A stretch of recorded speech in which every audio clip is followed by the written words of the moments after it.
50% ekonomi Indonesia dan tumbuh kuat, dan diharapkan tumbuh di atas 5%. Daya beli masyarakat masih relatif kuat. Kita lihat di indeks keyakinan konsumen, ini bulan November masih 125,9, naik signifikan, dan tentunya juga kita lihat sejalan dengan data yang kita dapat dari Nielsen, menunjukkan bahwa masyarakat masih kuat untuk berbelanja dengan consumer spending tumbuh 1,7%,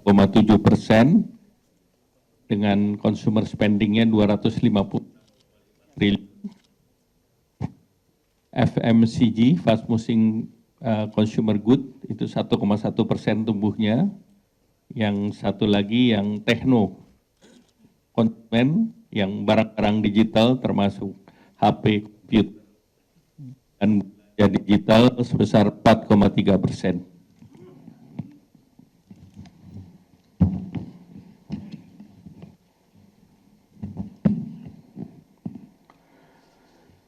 Sesuai dengan amarah Undang-Undang tentang Harmoni Peraturan Perpajakan, ini sesuai dengan jadwal yang telah ditentukan, tarif PPN tahun depan akan naik sebesar 12% per 1 Januari.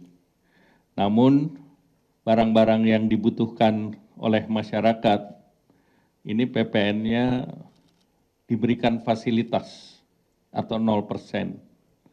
Jadi barang yang seperti kebutuhan pokok, beras, daging, ikan, telur, sayur, susu, gula konsumsi, jasa pendidikan, kesehatan, angkutan umum, tenaga kerja, jasa keuangan, jasa asuransi, vaksin polio, rumah sangat, dan pemakaian air, seluruhnya bebas PPN. Jadi nanti ada yang kita berikan fasilitas, yaitu untuk barang-barang tertentu. Nah, kemudian bahan makanan lain dengan penerapan PPN 12% tersebut, pemerintah memberikan stimulus ataupun paket kebijakan ekonomi bagi rumah tangga berpendapatan rendah, itu PPN ditanggung pemerintah 1% untuk barang kebutuhan pokok dan penting, yaitu minyak kita, dulunya minyak curah, itu diberikan 1%, jadi tidak naik ke 12%, kemudian tepung terigu dan gula industri. Jadi masing-masing tetap di 11%. Yang 1% ditanggung pemerintah. Kemudian stimulus ini untuk menjaga daya beli masyarakat, terutama untuk kebutuhan pokok dan secara khusus gula industri yang menopang industri pengolahan makanan minuman yang perannya terhadap industri pengolahan cukup tinggi, yaitu 36,3%, juga tetap 11%. Kemudian juga akan ada bantuan pangan dan beras bagi desil 1 dan 2, ini sebesar 10 kg per bulan. Nah, kemudian untuk mengurangi beban pengeluaran rumah tangga dan daya listrik terpasang di bawah atau sampai dengan 2.200 volt ampere, diberikan biaya diskon sebanyak 50% untuk 2 bulan. Nah, bagi kelas menengah, itu pemerintah melanjutkan kembali PPN ditanggung pemerintah untuk properti sampai dengan 5 miliar dengan dasar pengenaan pajak 2 miliar. Jadi 2 miliar ditanggung pemerintah, sisanya yang sampai dengan 5 miliar, 2 sampai 3 miliar, yang 3 miliarnya bayar. Kemudian melanjutkan kembali fasilitas untuk kendaraan bermotor berbasis baterai atau electric vehicle atas penyerahan roda 4 yang berdasarkan pada TKDN. Dan masih dilanjutkan PPN BM ditanggung pemerintah untuk kendaraan baterai atau EV atas import EV roda tertentu secara utuh atau CBU, dan roda 4 tertentu yang CKD atau completely knockdown. Nah, sesuai dengan program yang sudah berjalan, ini juga ada pembebasan biaya masuk EV CBU masih diberikan.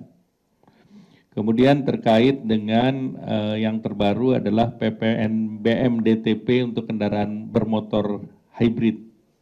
Nah, ini PPN untuk hybrid itu pemerintah memberikan diskon ataupun memberikan ditanggung pemerintah sebesar 3%. Nah, memperhatikan juga masyarakat kelas menengah di sektor padat karya, pemerintah memberikan insentif PPh pasal 21 ditanggung oleh pemerintah, yaitu yang gajinya sampai 10 juta. Jadi dari 4,8 sampai 10 juta, itu PPh-nya ditanggung pemerintah khusus untuk industri padat karya. Nah, ditambah lagi jaminan kehilangan pekerjaan dari BPJS Naker dioptimalisasi. Artinya dari fasilitas yang ada, BPJS ini akan membuat mekanisme yang lebih mudah, sehingga nanti perubahannya adalah masa klaimnya bisa diperpanjang sampai 6 bulan, dan manfaatnya 60% untuk 6 bulan. Kemudian juga untuk jaminan kecelakaan kerja bagi industri padat karya tertentu, ini diberikan diskon sebesar 50% untuk 6 bulan. Nah, bagi dunia usaha khususnya UMKM, ini PPh final 0,5% diperpanjang sampai dengan 2025. Kalau berdasarkan regulasi yang ada, tahun 2024 sudah selesai, tetapi ini tetap kita perpanjang sampai dengan 2025. Kemudian untuk pembiayaan industri padat karya, ini fasilitas baru, itu pemerintah memberi subsidi untuk kredit investasi. Jadi untuk kredit investasi guna revitalisasi permesinan di sektor padat karya, itu bisa tekstil, bisa furniture, bisa alas kaki, itu apapun banknya pemerintah subsidi 5%. Dan ini 5% tentu menjadi bagian daripada plafon subsidi yang ada dalam program kredit usaha rakyat.